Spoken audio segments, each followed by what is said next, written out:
We're going to talk about something that I personally don't care to do, but many of you get sucked in by those people who say, won't you just hem my pants for me? Won't you just patch my blue jeans for me? It's easy to say no when you don't really like the person, but when it's your grandkids and your kids, you always feel like you should do it. But it's nice to have some tips and tricks to make it a little easier. So we're going to talk about blind hemming today, how to overcast the edge on a seam before you blind hem, and how to do a patch on the knee of a pair of blue jeans or slacks as well. We're going to use sideways sewing as a feature on that. And now we're going to move over to the sewing machine. And the machine that I'm using is obviously a Brother machine. That's what we sell. This model has what's called sideways sewing. And I'm going to show you the easiest way to patch a hole in the knee of a pair of pants. And I'm going to slide off my little container here that holds my feet so that I have my free arm open. And I've created a pair of pants here because I forgot to bring a pair from home and I didn't have one with a hole in the knee. But we're going to pretend that this is a pair of pants and this is a patch. All this is a piece of heat and bond behind the fabric. And I'm going to sew, I want to zigzag around here to hold this down. Normally, in order to get to this patch, I wouldn't be able to get up far enough on the leg to get up to the knee to be able to patch it. Well, with sideways sewing, it actually means the sewing machine sews sideways, forward, sideways, and back. So I can take my pants leg and slide it right over the top of my free arm. And I line it up and I set my sewing machine for sideways sewing. And I'm going to just start right along this edge as soon as I put my glasses on so I can see. And I'm set now to zigzag sideways sewing. Well, the first thing I'm doing is I'm just going straight. So I'm going to zigzag. Oh, it helps if you put your pressure foot down. I'm going to zigzag. And I'm just going along the edge of that patch. When I get to the corner, I'm going to stop at the outside corner. And you know what? I'm doing what I need to pivot, and I'm not turning. I'm going to set my machine for sideways sewing going that way. And number 96. And so I am going to go back. I actually should have gone one stitch less. I'm going to just back up the tiniest bit so I'm right where I should be. That's what happens when you're not used to doing this. So now it's going to go sideways this way. The first time that I heard it, I thought, oh my gosh, what's that noise? It sounds kind of funny, but what it is the feed dogs are actually moving the fabric sideways. So here we go.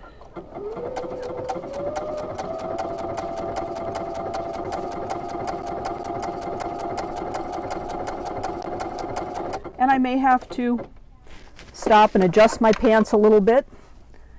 And then I keep going sideways. Obviously, you wouldn't use a lime green patch with red thread, but I wanted you to be able to see what I'm doing. And now I'm going to stop here. And now I want to go backwards.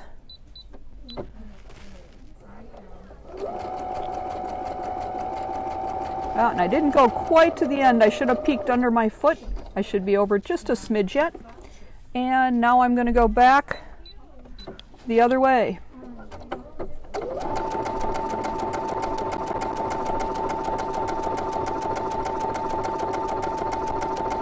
It's hard to do with the camera over your shoulder and your elbow tucked underneath, but you can see what it does here. And then I can just hit my lock stitch and hit cut, raise my foot, and again, this side I could have gone out a little further. I should have lifted my foot and peeked underneath.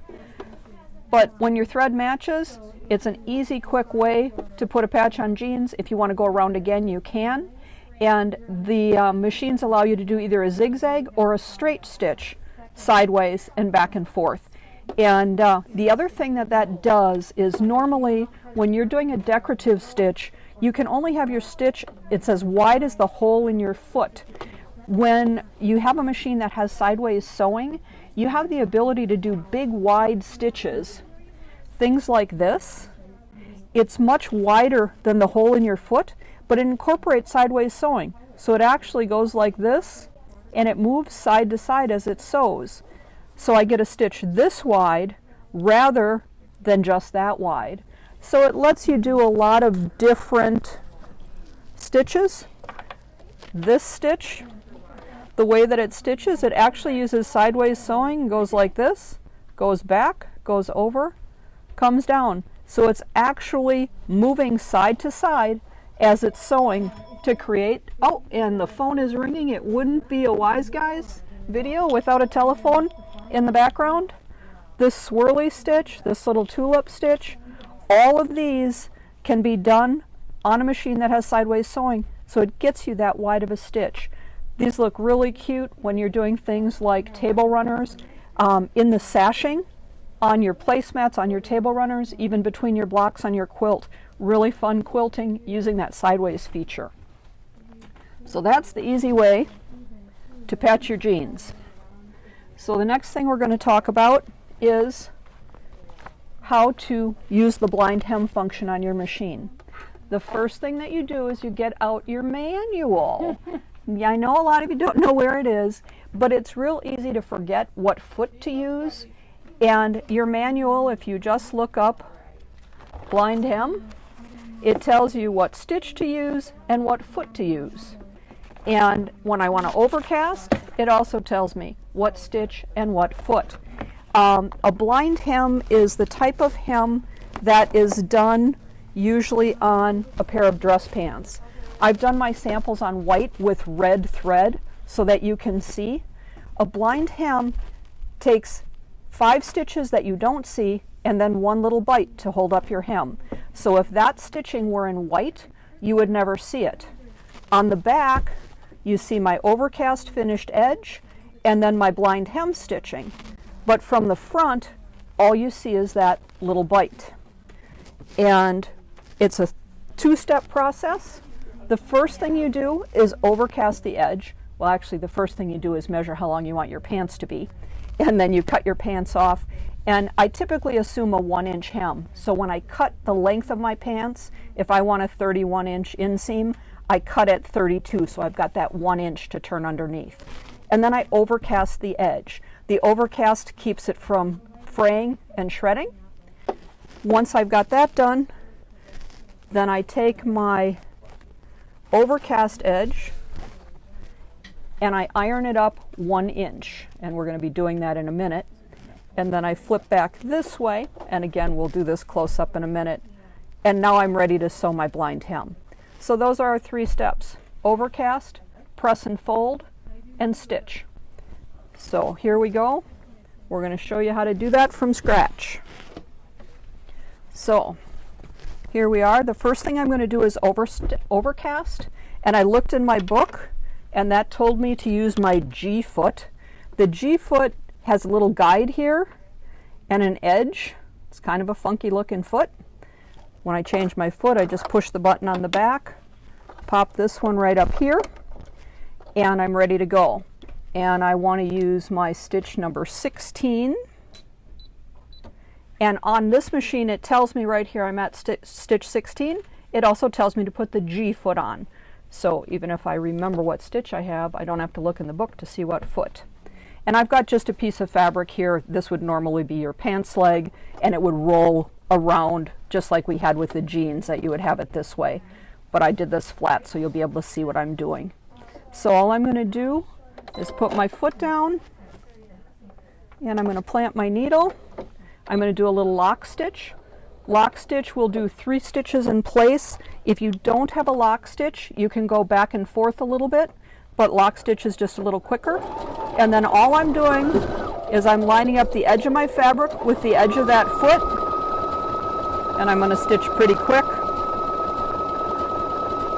so you don't have to listen to this go for a long time. And I'm going to just stop right here. You have the idea of what it's doing. No reason to watch me sew. So I cut. When I take this off, if you notice when I put the foot up and down, it actually, the fabric is raising and lowering it with. There's a little pin there. When you take the fabric off, you have to move it backwards, because what's happening is the little pin in there is giving you space to form that stitch without getting puckers along the edge. So when you take it off, just pull it off the back, and that's what your overcast stitch looks like. So you've got a finished stitch here that holds everything in place, and this zigzag keeps anything from fraying. All right, then you're going to go, this is my pants leg. I'm going to go to my ironing board, and I'm going to use my little hot ruler. These are really handy. They call it a hot ruler, but the funny thing is they never get hot. This has got my measurements on it. I want to just fold up 1 inch, so I can pick my 1 inch line and just lay that right on there. It doesn't get hot, it doesn't burn my fingers. So I'm going to press that. So that's my 1 inch hem. Okay, and I normally would use a little bit of best press in there. These are great. These are one of our new spritzers. When you hold this down, it keeps spritzing and it gives you a really wide stream. They're really, really nice. So I get a nice crisp edge. And then, so my finish is going to look like this. Now I'm going to go back, and what I need to do is fold this piece under. So I'm going to fold it back this way so that my overcast sticks out and my fold is right along the edge of that stitching. Can you see that okay, Cheryl? And I had a pin right here. Sorry. Okay, I'm going to just put a pin in every 5 or 6 inches or so, and that's just going to hold this. So what I'm going to do now is I'm going to put on my R foot, which is my rolled hem or blind hem foot. Oops, sorry. There's a blade in the middle, and again it goes back here. This is a little bar that the stitch will go over. So that's your R, your rolled hem or your blind hem foot. That's going to go on, and I'm going to set my stitch on here. It's number 36.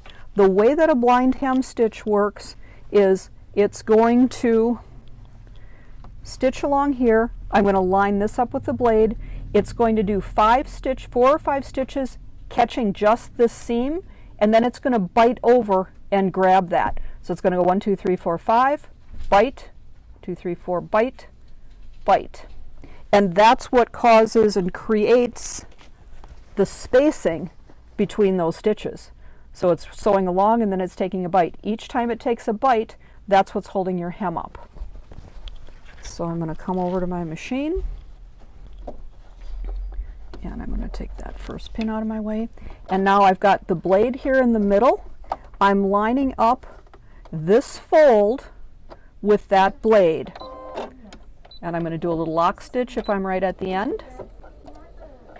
Okay, and then I'm going to just sew along, holding it, it's all pressed nice and flat. All I'm going to do is stitch. It's going to take a bite, bite, bite. Does it all by itself. Okay.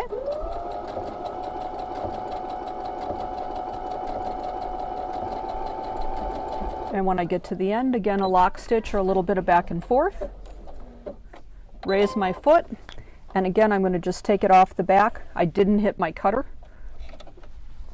Okay, so it looks kind of funky on the back. Again, this would all be white thread if I was hemming white pants. And then when I open it up, there are my little stitches. And those stitches are long enough that this will lay flat. There's no pucker. Because of that little bar that it bit over, it made that stitch be just a hair longer. So when I press this, I've got a beautiful flat hem. Works on skirts, works on pants.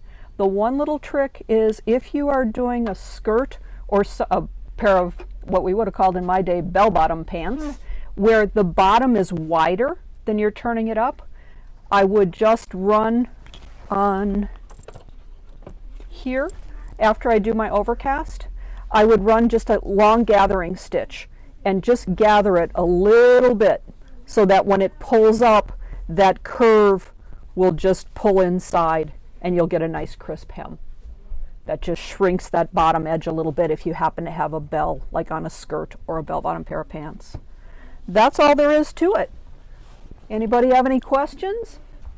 Cheryl has got to be able to see that. Yeah. All right, I'm going to let you go. I hope you learned something and had a little bit of fun. I strongly suggest when somebody says, "Will you hem my pants?" the answer is just, Oh no, I'm sorry, I don't do that. It's a whole lot more fun because then you can quilt. But if you have to hem pants, that overcast stitch and the blind hem foot will really make your life easier.